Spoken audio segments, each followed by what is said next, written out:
우리 같이 한 목소리로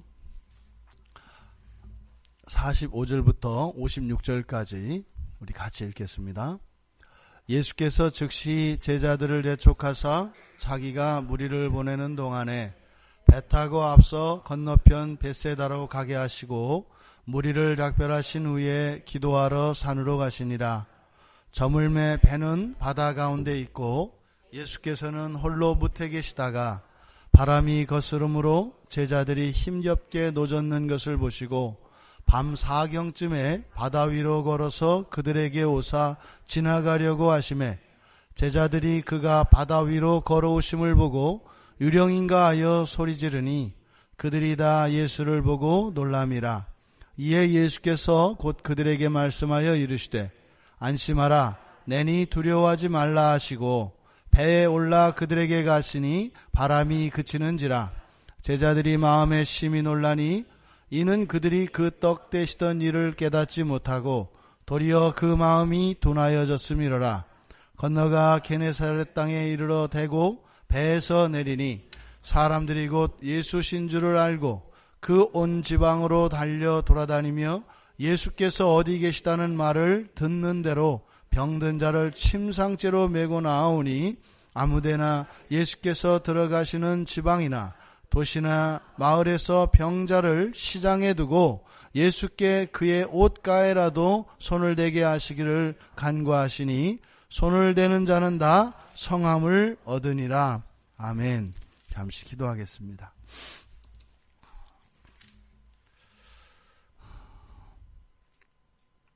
하나님 살아계심이 생생하게 경험되는 이 시간 되게 하셔서 저희들의 마음이 하나님께 집중되게 하시고 저희들이 추구하며 저희들이 겪고 있는 이 생의 모든 것이 예수 그리스도 앞에 놓일 수 있도록 도와주시옵소서. 성령 하나님 간절히 원하옵고 원하옵나이다. 저희들의 마음 문을 열어주시고 저희들의 생각을 깨끗하게 닦아주셔서 참된 인생의 의미가 이 예배를 통하여 실감되게 하시고 이 예배를 통하여 하나님의 기뻐하시는 뜻을 발견하고 그 뜻을 위하여 우리의 인생이 그렇게 빛난 인생이 되어질 수 있도록 은혜를 더하여 주시옵소서. 감사하며 예수님의 이름으로 기도드리옵나이다. 아멘. 예배는 성삼일체 하나님께 그래서 하나님의 영광이 드러나는 자리입니다. 하나님의 영광이 드러난다는 것이 무슨 말인가 하면은요, 너무 추상적이거든요. 경준아, 하나님의 영광이 드러난다는 게 뭘까? 알기는 알겠는데 대답하기가 좀 애매하지, 그치? 뭐 무슨 말인지 모르는 건 아닌데 하나님의 영광이 나타난다는 게 뭘까? 누가?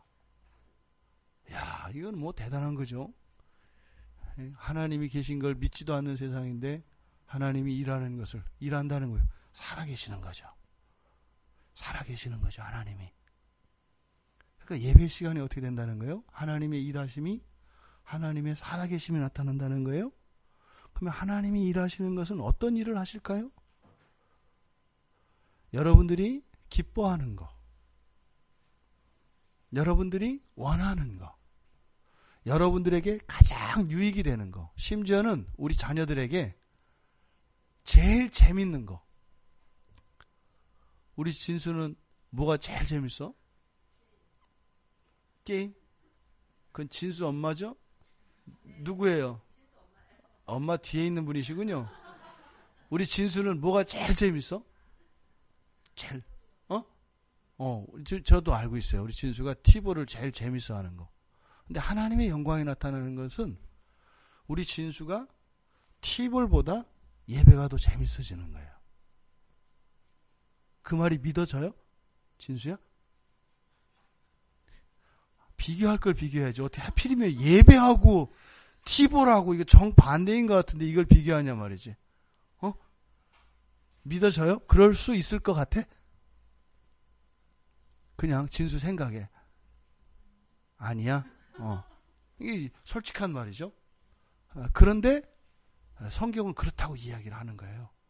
하나님의 영광이 나타나는 거는요, 가장 보람이 있고요. 그러니까 누가? 내가. 그러니까 모든 사람들이. 그리고요, 가장 재미있고요. 그리고 가장 남는 거라는 거예요. 가장 큰 오다를 따는 거고요. 또 가장 공부를 많이 하는 거고요. 또 우리 여성들 같으면 가장 예뻐지는 거고요. 이게 예배라는 거예요. 그러니까 이 자리에 있는 어떤 사람도 예배와 상관없는 사람이 없어요. 여러분들이 정말 즐거워하고 재밌어하는 것을 누군가가 반대하고 막는다면 어떻게 해서든지 하잖아요. 길을 쓰고 하잖아요. 속여서라도 하잖아요. 그럴 만큼 이 예배 속에 나타난 하나님의 영광이 그렇다는 거예요. 그러니까 어떻게 해요? 목숨 걸고 예배를 드리잖아요. 그 사람들 믿음이 좋으니까 이렇게 애매하게 생각하지 마세요. 그렇게 걸만한 거예요. 엄마한테 야단 맞아도 가서 또 티브를 하는 것처럼 누군가가 예배를 드리는 것으로 인해서 핍박을 한다 하더라도 그 반대를 무릅쓰고라도 가는 거예요. 그게 이번에 스리랑카 가니까 그 일들이 일어나고 있습니다. 엄청난 핍박들이 계속돼요. 그런데요, 교회는 커가고 있어요. 신기하지 않으세요? 점점 핍박과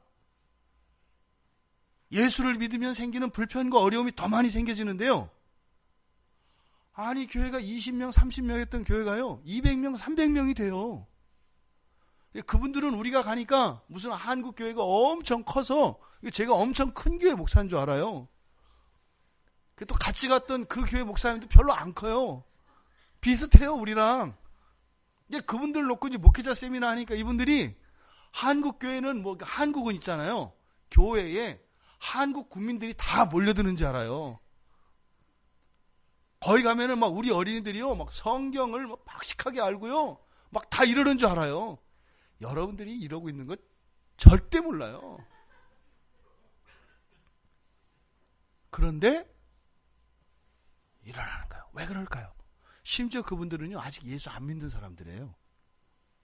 거의 90%가 예수 안 믿는 사람들이 교회 안에 채우고 있습니다. 왜 그럴까요? 예수를 안 믿는데 그분들이 왜 예배당에 와서 하나님께 예배를 드릴까요? 심지어는 자기의 구원과도 상관이 없는 그런 예배를 왜 드릴까요? 재밌는 거예요. 유익이 되는 거예요. 실제적인 도움이 되는 거예요.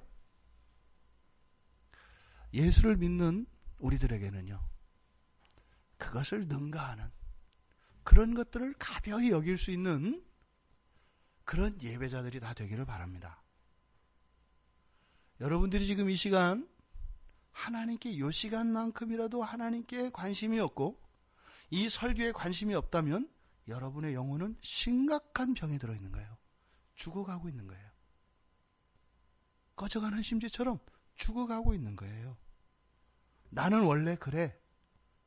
나는 어쩔 수 없이 왔어. 그러니까 어떤 이유가 되었든지 간에 여러분들의 영혼은 지금 심각한 위험에 노출되어 있고 여러분의 영혼은 점점 생명이 사그라들고 있다는 것만 아시면 돼요.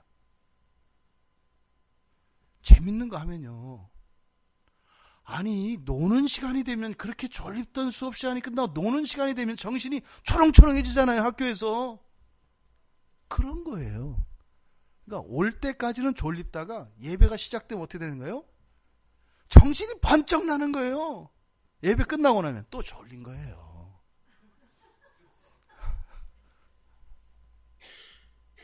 물론 우리 현실과 우리 이상사에는 괴리가 있습니다. 오늘의 이 예배가, 날마다 예배가 그렇게 되기를 바라요. 지난 주일날 제가 새벽에 혼자 얼마나 외로웠는지 몰라요. 여러분들 상상도 못 하시죠? 죽는 줄 알았어요. 여기 같이 예배드리고 싶어서요.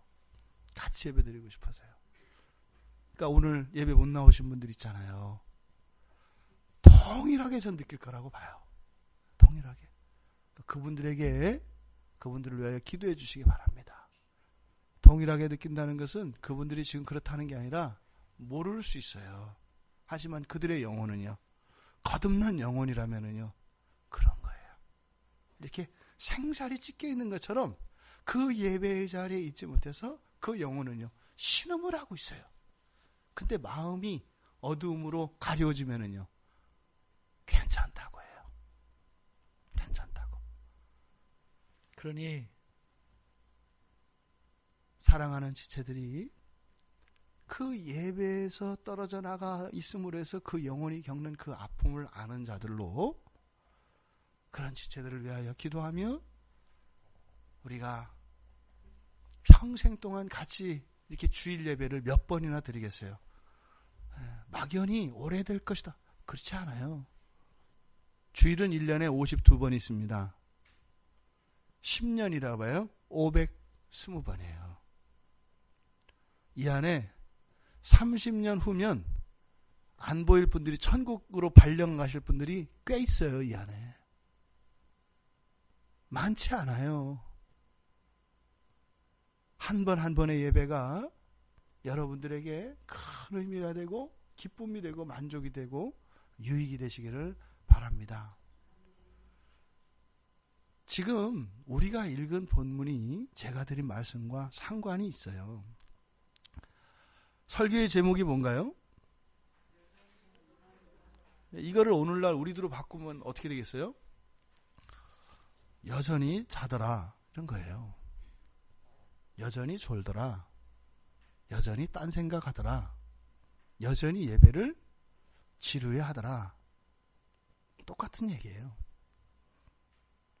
지금 이 대목에서 제자들은 놀라고 있는데 그것이 우리들에게는 타성에 젖은 신앙생활, 당연한 것으로 여기고 있는 그런 것, 극복하고 있지 못하면서 그것을 기준으로 삼는 그런 것, 이게 다 여전히 놀라더라, 여기에 해당되는 거예요.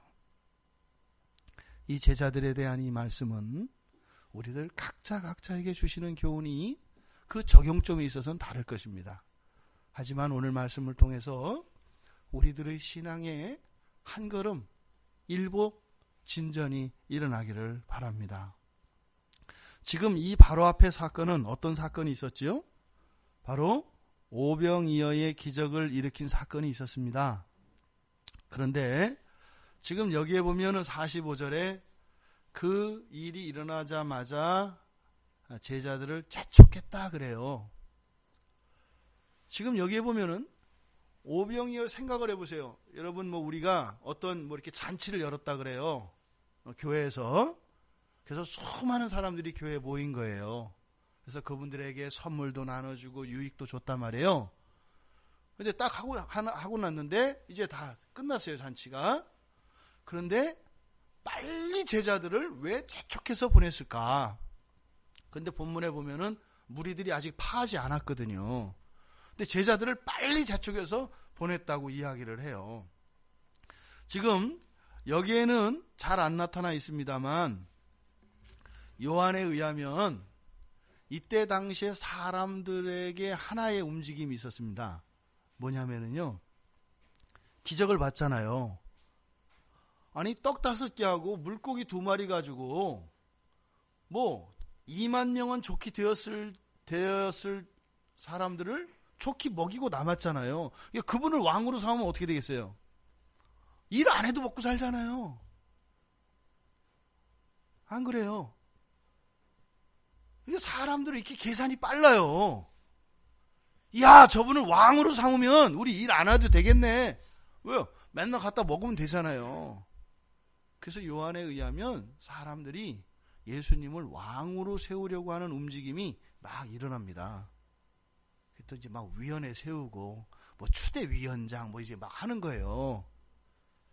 그러니까요, 예수님이 그 험한 꼴, 지저분한 꼴을 제자들한테 보이지 않으시려고 하는 거예요. 이게 뭐예요? 빨리 제자들을 이렇게 피신시킵니다. 이 마가복음의 그 초점 중에 하나가 뭐라 그랬어요? 제자라 그랬죠. 제자도. 그러니까 이 제자들에게 그렇게 속된 것, 잘못된 것으로부터 떼어놓으려고 하시는 거예요. 그래서 재촉한다라 그래요. 그러니까 제자들은 영문도 모르죠. 그런데 지금 보니까 어디로 가라고 하냐면 건너편 벳세다라 그래요. 지명에 좀 혼돈이 일어납니다. 지금 이 오병이어의 기적을 일으킨 곳이 벳세다 평원이에요. 이 오병이어의 기적을 일으킨 곳이. 근데 배를 타고 건너편 벳세다로 가라. 그래서 이거에 대해서는 학자들이 여러 가지 의견이 분분합니다. 그러니까 이제 말이 되게 하기 위해서. 그런데 53절에 가보면 건너가 게네사렛 땅에 이르러 대고 이렇게 되잖아요. 그렇죠? 그러니까 이 게네사렛이라고 하는 것이 바로 가버나움 밑에 있는 곳인데, 그러니까 이렇게 갈릴리 호수가 있으면 바로 서쪽입니다. 그러니까 지중해 쪽으로. 바로 그쪽에 있는 지명이 게네사렛입니다. 그러니까 여기서 말하는 벳세다라고 하는 것은 실제로 벳세다 평원이 있고 또 요 바다 건너 갈릴리 호수 건너편에 벳세다 마을이 있습니다. 그러니까 그쪽 마을을 지칭한다. 이렇게 이야기를 합니다. 그래서 오병이어의 기적을 일으킨 것은 벳세다 평원이고 지금 건너가는 곳은 바로 바다 건너에 있는 벳세다 마을이다. 그리고 그쪽이 이제 바로 가버나움, 요한에 의하면 가버나움으로 왔다고 이야기를 하고 지금 53절에서는 게네사렛이라고 한다.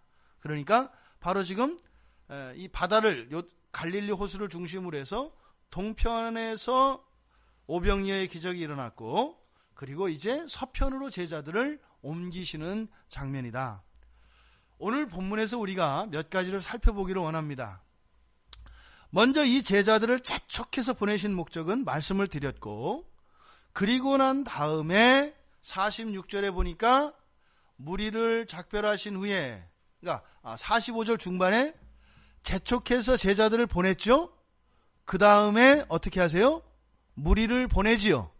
그러니까 지금 왕으로 추대하려고 하는 이 사람들을 다 설득시키고 하면서 다 돌려보내는 장면이에요. 쉬웠겠어요? 어려웠겠어요? 어려워요. 이 사람들은 지금 어떻게 생각해요? 예수님을 왕으로 섬기려고 하니까 본인들 생각에는 예수님을 위한다고 생각하겠어요? 예수님을 위하지 않는다고 생각하겠어요? 예수님을 위한다고 생각한다고요. 왜요? 자기가 생각하기에 왕 되는 건 좋은 거거든요. 그러니까 우리들이 지금 왕으로 예수님을 세우려고 하는 거니까 우리는 어떤 일, 의로운 일, 선한 일을 하려고 해요. 그 사람들 말리는 거 어렵다고요. 악한 일을 하는 자들은 악한 것을 가르쳐서 그들로 하여금 그만두게 하면 돼요. 그런데 이 사람들은요, 의로운 일, 선한 일을 하려고 해요. 왕으로 세우려고 하잖아요. 그런데 굉장히 어려웠을 겁니다. 우리도 그러지 않겠어요? 예수님은 또 겸손하셔서 우리가 아마 속으로 한번 하고 싶어도 저렇게 그러실 거야. 그러니까 우리는 계속 해야 돼. 뭐 이렇게 하면서 계속 했을 거 아니에요. 그러니까 예수님은 기도하러 가야 되는데 좀 가라고 됐다고. 예수님 뭐 마음은 저희들이 다 아는데요. 알긴 뭘 알아요. 빨리 집에 가라니까 가야지. 순종 안 하거든요. 엄청 지치셨을 겁니다. 짧게 나왔지만 다 보냈어요. 그리고 46절에 작별하신 후에 이제 고요해졌습니다. 그리고 예수님이 기도하러 산으로 올라가십니다. 지금 예수님께서 산으로 기도하시러 가는데 왜 기도하러 가셨을까? 성경은 이야기하지 않아요. 하지만 오병이어의 기적을 일으킨 사건, 그리고 이 안에 무리들 안에서 일어났던 예수님을 왕으로 세우려고 하는 이런 소요, 또 제자들을 지금 건너편으로 보낸 것, 이 모든 것들과 기도는 분명히 관련되어 있을 겁니다. 우리가 정확하게 무엇이다 이야기할 수는 없지만 항상 예수님의 어떤 사역에는 무엇이 함께 있는다는 거예요? 기도가 함께 되어 있다는 거예요. 기도는 모든 일 속에 반드시 동반되어야 하는 것입니다. 성경을 읽을 때도요, 기도가 동반되어야 합니다. 여러분들이 하루의 일과를 시작하며 기도가 동반되어야 되는 것은 당연한 거 아니겠어요? 하루를 살아가는데 성경 한 편을 보는데도 기도가 필요하다면 여러분들 하루를 살아가는데도 기도가 반드시 필요하다는 것을 알 수 있어요. 예수님도 기도가 필요하신 거죠. 여러분들의 삶 속에 이런 기도의 생활화가 의무로서가 아니라 여러분들이 그리스도인으로 살아가기 위하여 또 그리스도인으로 누릴 수 있는 그 삶을 살기 위하여 기도가 반드시 필요하다고 하는 그 진리를 깨달아서 기도를 통하여 여러분들이 마땅히 누려야 하고 여러분들에게 주어진 그것들을 누리시며 하나님께 감사하실 수 있는 여러분들 되시기를 바랍니다. 놀라운 일이 일어납니다. 제자들은 바다에 배를 띄워서 가고 있습니다. 예수님은 산 위에 올라가서 기도하고 계십니다. 육안으로 바라볼 수 있는 그런 거리가 아니다 이 말입니다. 장소도 완전히 별개의 곳입니다. 그런데 47절에 저물매 배는 바다 가운데 있고 예수께서는 홀로 무태 계시다가 지금 완전히 전혀 따로 떨어진 곳에 두 장면을 동시에 보여주고 있는 거예요. 완전히 다른 곳이에요. 마치 화상 통화하는 것처럼. 저기 스리랑카에 있는 선교사님과 여기 한국에 있는 사람이 통화하는 것을 한 화면에 띄울 수 있잖아요. 한 화면에 띄웠지만 여기와 여기는 완전히 다른 것이죠. 지금 47절이 둘을 띄워놓은 겁니다. 그러니까 같이 붙여놨지만 사실은 붙여놓은 것 때문에 둘 사이가 완전히 분리되어 있다는 것을 오히려 확인하게 되죠. 예수님은 무태 계시고 제자들은 바다에 있어요. 자, 48절이 놀라운 얘기가 나와요. 바람이 거스름으로, 이게 무슨 말이냐면 역풍이 불었다 이 말이에요. 가고자 하는, 다시 말해서 이 갈릴리 호수의 서쪽에서 동쪽으로 바람이 불었다 이 말입니다. 그러니까 그쪽을 향해서 지금 나아가고 있는 거예요. 그러니까 맞바람, 바람을 마주해서 제자들이 힘겹게 노젓는 것을 뭐 한다고요? 이게 무슨 말이에요?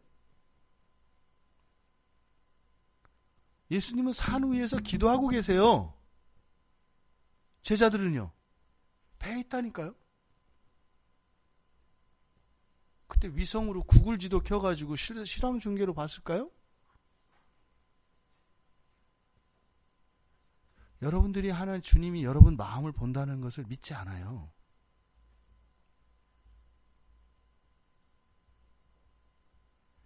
오히려 여러분 마음이 더 보기 좋지 않아요? 영적이고 우리 안에서 일어나는 일이니까요. 눈으로 보는 것도 어렵잖아요. 지금 산 위에서 바다 위에 있는 제자들을 어떻게 한다고요? 보시고는요, 영상으로 보는 걸 말해요. 지금 예수님이 이들과 함께 있지 않았고 떨어져 있었고 이것을 직접 보았다. 우리들로서는 이해될 수 없는 거예요. 그러니까 이거를 지금 하려고 이렇게 과학자들이 막 하는 거 아니에요. 그렇게 해서 성공했잖아요. 예수님이 이렇게 하신 거를 보고 예수님이 이렇게 하셨으니까 우리도 할 수 있겠네. 그래가지고 스마트폰 만들어가지고 화상으로 보고 있잖아요. 근데 그런 기계를 이용해서 이런 데서 인사이트를 얻는 거라니까요. 과학자들이. 어떻게 하셨을까? 이렇게 하는 거예요. 근데 그것과 그 차이는 분명히 다르죠. 그죠? 그러니까 여러분들도 미국에 있는 사람을 볼 수 있잖아요. 그러니까 예수님이 산 위에서 바다에 있는 제자들을 볼 수 있는 거 가능하지 않겠냐 이 말이에요. 그런데 그냥 이렇게 여기만 생각하면요, 에이 뻥이야 뭐 이런단 말이에요. 기계를 사용해서 무엇을 하는 것과 하나님이 직접 하시는 것과 어느 게 더 능력이 있어요? 우리가 이성적으로 따지면 하나님이 하는 게 더 능력이 있어요. 그렇죠? 근데 기계를 통해서 보는 거는 믿어지는데 더 능력 있는 하나님이 그것을 하시는 것에 대해서는 별로 실감을 못해요. 그러니까 우리가 이성적이지 않다니까요. 앞뒤가 안 맞는 말을 하고 안 맞는 생각을 해요. 예수님은 보셨습니다. 그리고 어떻게 하셨어요? 보셨는데 문제는 제자들이 힘겨워이 싸고 있어요. 힘에 겨워 하고 있어요. 그래서 예수님이 이제 유령이 되는 사건이에요. 이게 제자들한테. 그래서 이 제자들이 있는 대로 오십니다. 약간 무섭긴 해요. 어둡고 새벽인데 걸어오세요. 흰 옷 입었을 가능성이 많아요. 어두운 밤, 긴 머리, 흰 옷, 이게 딱이거든요. 거기다가 빨간색이면 뭐 이건 거의 한국인데 예수님이 바다 위를 걸어가시는 거예요. 그런데 지금 마가는 좀 독특한 표현, 여기다 독특하게 살짝 집어넣은 게 있어요. 힘겹게 노젓는 것을 보시고 48절에 밤사경쯤 바다 위로 걸어서 그들에게 오사, 여기까지는 좋아요. 그런데 그 다음 뭐라고 해요? 지금 출발한 이유가 뭐였어요? 제자들이 고난을 당하는 그것 때문에 지금 오신 거잖아요. 기도하시다 말고. 그러니까 주님이 기도하시다 말고 지금 오신 거 아니에요. 왜? 제자들 때문에. 그런데 마가는 여기다가 뭐라고 넣어요? 그냥 지나가시려고 했다고 해요. 능동태로 적극적으로 예수님이 그랬다라는 거예요. 근데 바로 앞에서는 뭐 있어요? 제자들 때문에 왔는데 거기에 와서는 예수님이 어떻게 하셨다고요? 지나가시려고 했다는 거예요. 그러니까 예수님 안에 어떤 의도가 있어요. 원래 제자들 때문에 왔는데 지나가시려고 한 거니까. 왜 지나가시려고 했을까? 왜? 그 뒤에 내용을 보니까 지나갈 수밖에 없는 것 같아요. 49절에 제자들이 그가 바다 위로 걸어오심을 보고 유령인가 하여 소리를 지르니, 이 지금 이렇게 이거 서술해 놓은 거잖아요. 실제 상황은 어떻게 된 거예요?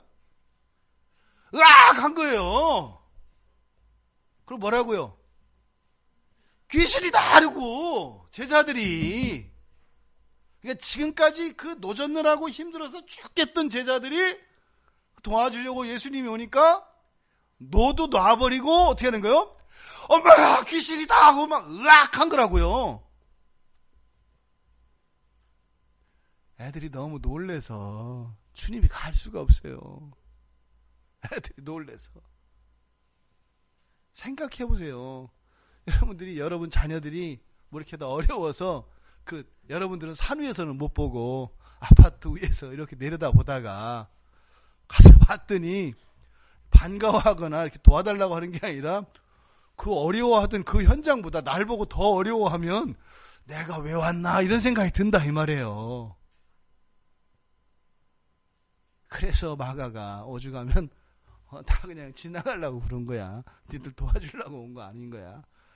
제자들 덜 미안하게. 덜 미안하게. 이거 뭐예요? 옛날 그 유머 있었죠? 어떤 가수, 옛날 가수 이렇게 이제 눈동자가 이렇게 위로 올라간 그 삼백안이 뭔지 아시죠? 어떤 분들은 눈이 동자가 이렇게 위쪽으로 올라가 있어서 좌우 아래가 흰 자위가 있는 분들이 있어요. 특별한 분들인데 그 굉장한 매력으로 치는 거거든요. 그걸 삼백안이라고 해요.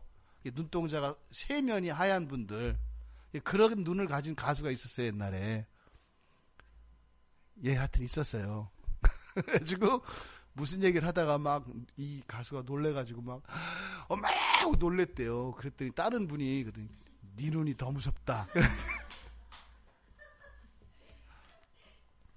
지금 제자들이 지금 예수님한테 한 모양새가 그런 모양새예요.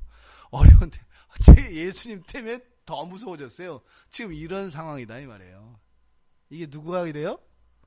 제자들이래요. 제자들이. 그들이 다 예수를 보고 놀랐기 때문에 그렇게 했다고 합니다. 그러니까 예수님이 그들한테 안심해라. 나야. 나 귀신 아니야. 이런 거죠. 나야 나. 두려워하지 마. 이렇게 하시고 배에 올라가면 또 애들이 또 바다로 빠질까 봐 귀신이 오면 도망가잖아요. 그러니까 나야. 얼마나 조심스럽게 올라가셨겠어요. 그래서 배에다 살짝 발을 얹으시니까 어떻게 됐어요? 바람이 그쳤습니다. 그런데 또 뭐예요? 하여튼 참 예수님은 훌륭한 선생님이세요. 그래서 바람도 잦았고 이제는 예수님인 거 알게 됐잖아요. 그런데 또 놀라요. 사실은 이미 풍랑을 잠재웠던 사건은 앞에서도 이미 경험을 했잖아요. 도대체 언제까지 놀랄 거냐 이 말이에요. 그래서 여전히 놀라더라. 여전히. 그런데 그 원인에 대해서 52절에서 이야기를 하는데 그들이 그 떡 대시던 일을 깨닫지 못하고 도리어 그 마음이 둔하여졌기 때문이다. 놀라면은요 머리가 하얘집니다. 이성적 판단력을 잃어버려요. 그래서 좌우 앞뒤도 방향 분간을 못해요. 이 순간 예수님이 예전에 하셨던 일들이 어떻게 돼요? 새카맣게 잊어버리는 거예요. 마치 예수님을 오늘 처음 만난 것처럼 그렇게 생각을 하게 되는 거예요. 이게 놀라면 이런 현상이 일어납니다. 그러니까 마귀가 어떻게 해요? 자꾸 우리들을 놀래켜요. 왜요? 안 놀라면 우리가 알고 있는 하나님에 대한 지식과 그 믿음으로 그 상황에 대처하며 믿음을 따라 살게 되죠. 그러면 마귀는 꼼짝을 못해요. 그러니까 방법은 뭐예요? 그것을 잊어버리게 하고 그것을 예수님의 능력과 성령의 도움을 못 받게 하는 거예요. 그 좋은 방법이 뭐라고요? 놀래키는 거라고요. 제가 화를 낼 때는 놀랄 때예요. 놀랄 때. 큰일 났다 할 때. 이렇게 하면 안 되는데 할 때. 이렇게 하면 일이 틀어지는데. 이렇게 하면 앞날이 걱정되는데. 이렇게 놀랄 때 화를 내요. 평정심을 잃어버리고. 마귀가 사용하는 방식입니다.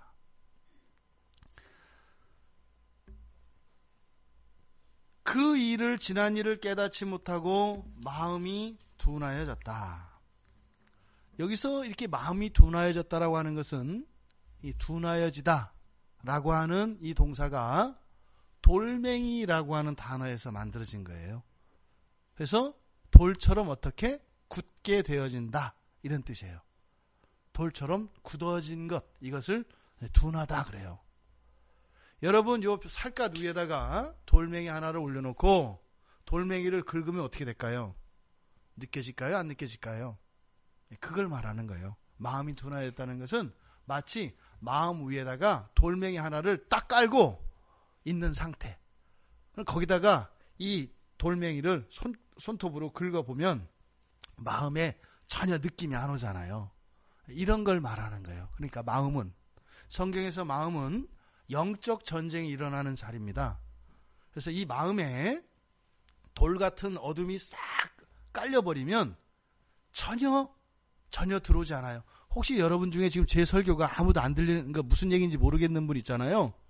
그분 마음속에 돌멩이가 쫙 깔린 거예요. 이런 걸 둔하여진다고 하는 거예요. 여러분들이 기도를 하려고 하는데 머리가 하얘지잖아요.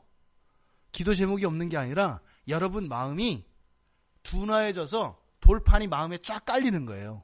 그러면 기도할 수가 없어요. 성경을 봐도 전혀 들어오지 않는 거죠. 또 여러분들이 하루 생활 이렇게 하는데 전혀 하나님 생각 안 하고 하나님과 상관없이 생각나는 거는 정신 차리고 오면 일주일 주일 예배. 그러면요, 이거는 마음에, 여러분 마음에 아주 두꺼운 바위가 여러분 마음 위에 이렇게 깔려 있는 겁니다. 그게 둔하여졌다라고 하는 단어가 가지고 있는 그런 의미입니다. 그런데 보세요. 이제 건너가서 게네사렛 땅에 이르렀습니다. 이제 상황이 바뀌었어요. 이제 지금까지는 제자들이었어요. 제자들에 대한 이야기였어요. 이제 건너가면 이제 어떤 사람들이에요? 이 사람들은 이제는 제자들 아니에요. 지금 54절부터 56절까지 분위기가 어때요? 여러분 보시기에. 여기가 돌멩이가 깔려 있어요? 안 깔려 있어요? 안 깔려 있어요. 하나도 안 깔려 있어요. 그냥 계란 그 속껍질만큼 있어서 작은 먼지 하나만 떨어져도 반응하는 그런 마음의 상태예요. 요 뒤에 있는 사람들은. 심지어 어떻게 했다 그래요? 온 지방으로 달려 돌아다니며 예수가 어디 계시다는 말을 했대요. 제자들이 할 일이죠.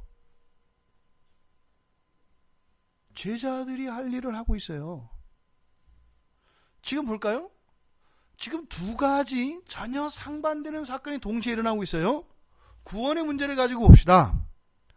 누가 구원받은 사람들이에요? 종말론적으로 제자들이 구원받은 사람들이에요. 그런데 현재 삶 속에서는 누가 구원을 누리고 있어요? 제자들이 아닌 사람들이 삶 속에서는 예수님의 능력과 그 구원을 보고 있어요. 지금 이 글을 통해서 우리에게 주시고자 하는 주님의 교훈은 제자 돼야 합니다. 또 동시에 무엇이에요? 우리의 마음의 돌판이 싹 걷어져서 늘 주님을 의지하며 주님의 구원의 능력을 믿고 그 안에서 살아가야 된다라는 거예요.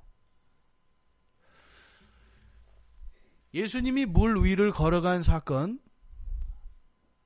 북한의 김정은 할아버지가 아주 은혜를 받은 말씀입니다. 그래서 김일성이 대동강을 가랑잎을 타고 건넜다고 해요. 살짝 가랑잎을 얹어요. 하나님을 경외하는 사람이죠. 예수님은 그냥 걸었고 김일성은 가랑잎을 탔습니다. 이런 겸손을 배우시기 바랍니다. 흉내내도 가랑잎을 얹는 이런 김일성의, 옛날 같았으면 제가 바로 중앙정보부 끌려갔어요. 이렇게 치면 이 세상이 얼마나 좋은 세상인지 몰라요. 예수님이 이렇게 바다 위를, 물 위를 걸으신 사건에 대해서 많은 사람들이 이의를 제기해요. 약간 비유적이다, 뭐 이런저런 얘기를 해요. 뭐 심지어는 뭐 거북이를 타고 갔다, 뭐 이런저런 얘기를 하거든요. 그런데 성경에서는 예수님이 걸어가셨다고 하는 것에 대해서 사람들이 믿지 않을 수 없는 증거들을 제시합니다. 그래서 마태는 베드로도 걸었다라고 얘기를 하는 거예요. 예수님뿐만 아니라 예수님의 제자인 베드로조차도 물 위를 어떻게 했어요? 걸었어요. 그리고 걸었고 믿음을 잃어서 빠질 때도 풍덩 빠져버린 게 아니라 서서히, 그러니까 점점 빠져 들어갔다, 이렇게 이야기해요. 그러니까 지금 이 장면에서 일어났던 것은 제자들도 직접 어떻게 했다? 예수님이 하신 그 일을 따라서 해봤다라고 마태가 이야기를 합니다. 그런데요, 요한은 또 이것을 다른 식으로 확정적인 증거를 대는데, 요한복음 6장 22절에 보면 사람들은 배가 한 척밖에 없었던 것과 예수님이 제자들과 함께 가지 않았던 것에 대해서 증언을 하고 있어요.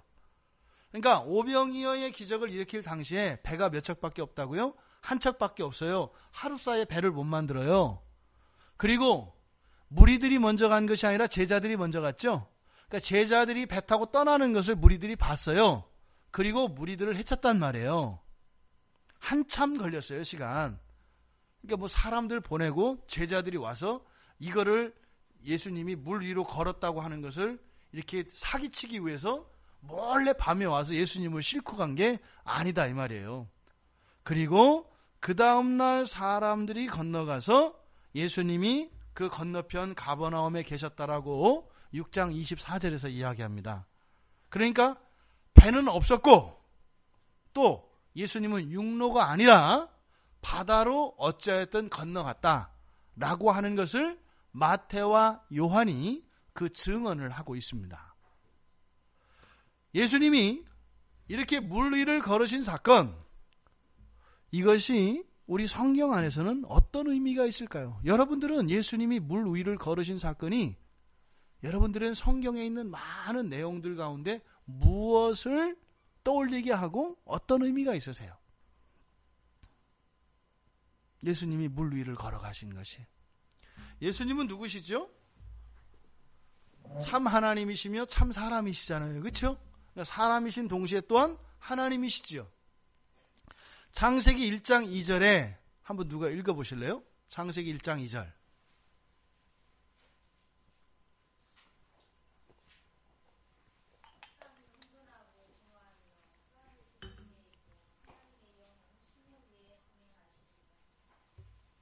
창세기 1장 2절에 수면 위를 돌아다니시는 분이 계시죠?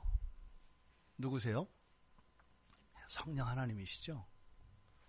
성령 하나님이 수면 위를 운행하시는 것과 성자 하나님이 물 위를 걸으시는 것과 뭐가 다를까요? 동일한 거예요. 이미 하나님이 물 위를 운행하셨던 이 사건은 창세기 1장 2절에 기록되어 있어요. 또 하박국 선지자가 주께서 3장 15절에서 주께서 말을 타시고 바다 곧 큰 물의 파도를 밟으셨나이다. 성부 하나님이 물을 밟고 서 있는 이미지를 하박국 선지자가 그려내거든요. 욥도 9장 8절과 11절에서 그가 홀로 하늘을 펴시며 바다 물결을 밟으시며 그가 내 앞으로 지나가시나 내가 보지 못하며 그가 내 앞에서 움직이시나 내가 깨닫지 못하느니라. 지금 마가는 예수님이 물 위를 걸으시는 사건을 통해서 하나님의 임재, 하나님의 현현, 성부 하나님과 성령 하나님께서 하셨던 그 일을 성자 하나님께서 동일하게 하고 계신 것으로 보여주고 계신 것입니다. 성부, 성자, 성령 삼위로 계신 하나님이 한 분 하나님이시고 그 권능과 영광이 동일하다고 하는 그 고백을 실물로 지금 보여주고 있는 겁니다. 그러니까요, 예수 그리스도의 물 위를 걸으시는 이 사건을 통해서 천지를 창조하실 때 수면을 운행하시던 성령과 또 영광 중에 욥과 이 선지자들을 통하여 보여주셨던 이런 하나님이 물 위에 서 계시는, 물을 밟고 서 계시는 그 하나님의 영광을 지금 예수 그리스도를 통하여 한꺼번에 다 보여주고 있다 이 말입니다. 굉장히 영광스러운 자리예요. 그런데 제자들은 어떻게 했어요? 놀랬어요. 왜 놀랬어요? 아담과 하와가 왜 놀랬어요? 두려웠기 때문이죠. 부끄러웠기 때문이죠. 그래서 숨었죠. 지금 예수님이 이들을 제자 삼았습니다만 이들 안에 여전히 예수 그리스도에 대한 이런 두려움이 사라지지 않고 있습니다. 왜 그럴까요?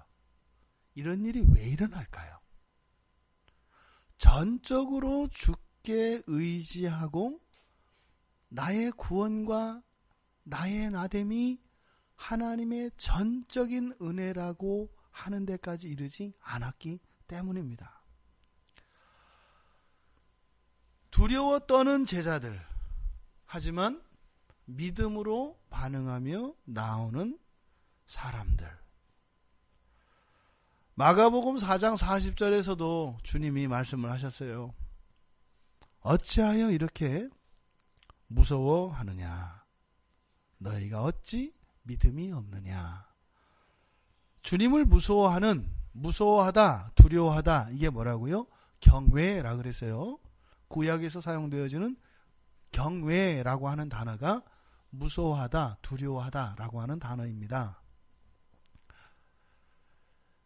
구약 성경에서 그래서 여러분들은 구약 성경을 읽으실 때 경외하다 라고 하는 이 단어가 나타나면 거기에다가 무엇을 얹으셔야 된다고요? 믿음을 얹으셔야 된다고요.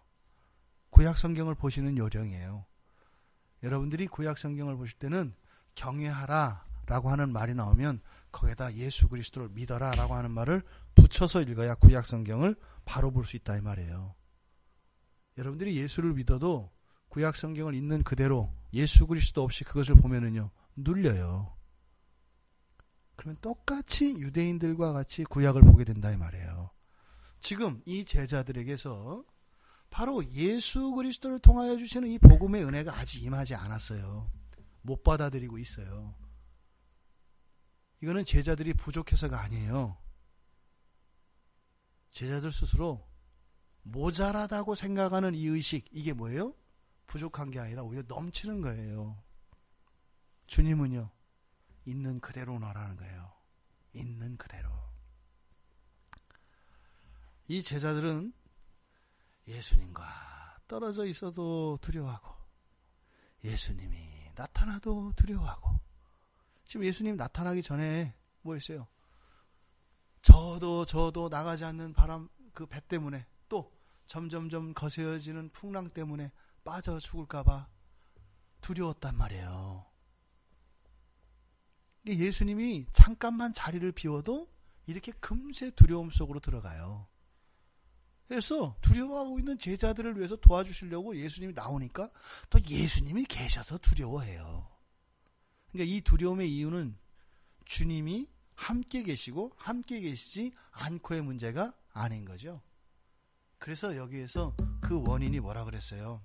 마음이 둔하여진 것, 우리의 마음의 문제라고 이야기를 한 겁니다. 여러분들의 삶 속에서도 동일한 일들이 일어납니다. 이런 두려움들이 일어난단 말이에요. 여러분들이 믿음이 없어서도 아니고요. 여러분이 요새 신앙생활 제대로 안 하고 또 잘못한 게 있어서 그것 때문에 하나님이 또 이렇게 치실까봐 그런 것도 아니고 여러분 마음의 문제라는 거예요. 하나님이 여러분 안에 계시는 자리, 그것을 마음이라고 합니다. 그래서 이 마음 안에 항상 주도권 싸움이 일어납니다. 이 마음 안에서 세상이 여러분의 마음 속으로 들어와서 차지하려고 해요. 마귀죠.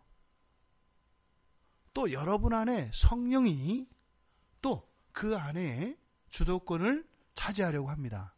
그런데 성령이 내 마음의 주권을 성령이 내 마음을 지배할 것이냐 아니면 마귀와 세상이 내 마음을 지배할 것이냐, 이거는 성령과 마귀가 싸워서 승패에 따라서 하는 게 아니에요. 영적인 원리는 뭐냐면 우리의 소원입니다. 여러분들이 누구를 받아들이는가 하는 거예요. 구원을 밀쳐낼 수는 없습니다. 그런데 여러분의 마음속에서는 여러분이 하나님을 싫어하면 여러분 마음속에 하나님이 아니라 세상이 들어옵니다. 여러분이 하나님을 싫어하면 금방 여러분 마음속에 하나님이 와요. 그것을 여기서 뭐라고요? 둔하여진 거라고 말하는 거예요. 그렇다면 이 제자들이 이렇게 두려웠던 것이 마음의 문제고 마음이 둔하여졌는데, 마음이 둔하여지는 것은 마음의 지배권이 바뀐 거라고 그랬는데 뭐라고요? 주님이 싫은 거예요. 미루어 짐작한데 제자들이 왜 주님을 싫어했을까요? 두 가지를 우리가 추정할 수 있을 것 같아요. 첫째, 한판 크게 벌렸잖아요. 오병이어 기적으로. 어쨌든 제자들 기여했잖아요. 나눠주고. 그럼 조금 세레모니를 좀 받아야 돼요. 예수님이 하신 거지만 어쨌든 사도님들도 수고하셨어요. 인사치레를 좀 받아야 될 기회를 예수님이 안 주셨어요. 자기 혼자 다 한 거예요. 이거 예수님이 직접 다 나눠준 건 아니잖아. 우리도 나눠준 거 아니야. 그 영광의 자리에 살짝 발끝을 들어 밀고 싶었던 거예요. 여러분들이 마음이 어두워지는 게 언제예요? 아무것도 안 하고 잘못하면 마음 안 어두워져요, 되게. 가난해 있어요. 근데 여러분들이요, 조금 뭐 하고 나면 마음이 어두워져요.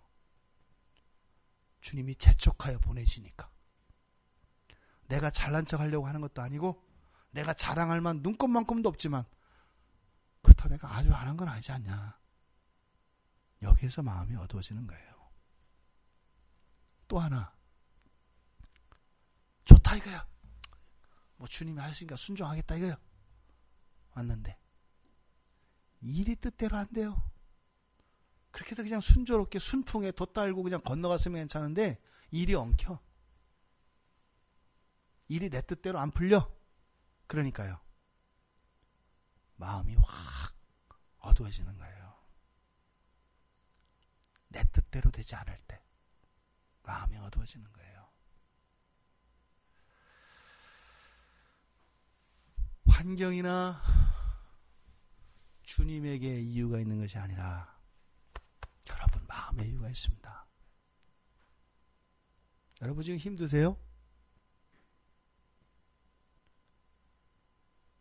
주님이 여러분과 떨어져 있어도 주님은 여러분의 어려운 형편을 다 보신다고요. 주님은 당장이라도 도와주러 오신다고요. 또 그 주님은요, 하나님이시라고요. 물 위를 걸어서 오시는 것, 하나님의 영광의 현현으로 나타나시잖아요. 이건 뭐예요? 하나님의 모든 능력으로 너와 너를 도와주겠다. 그러니까 그 말이 어떻게 하신 거예요? 안심해라. 나다. 두려워하지 말라. 환경은 변하게 돼 있어요. 주님에 의해서 바람도 자고요, 건너가게 됩니다. 주님은 동일한 하나님이십니다. 믿음을 키워가십시오. 주님은 무엇이든지 하실 수 있는 분이십니다. 여러분의 인생 안에 오병이어의 기적을 일으키셨잖아요.